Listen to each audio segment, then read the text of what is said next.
Hello, this is Patty from Patty's Kitchen, Cooking with Patty, and I'm back to show you the cornbread. I've done the cornbread to get ready to make my dressing, and I have the chicken over here, the turkey, I'm sorry, over here, the turkey over here that I pulled off the bone. These are the turkey legs that I cooked, and I pulled them off the bone, and you can see the seasonings, the vegetables and everything in those.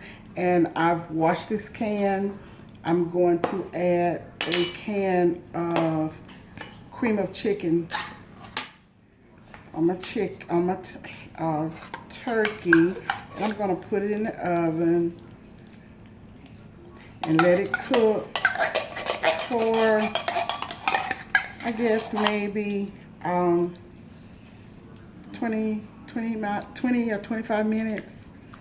But this is the and I'll add a little water to this and put it in the oven for about 25 minutes, maybe 20 minutes.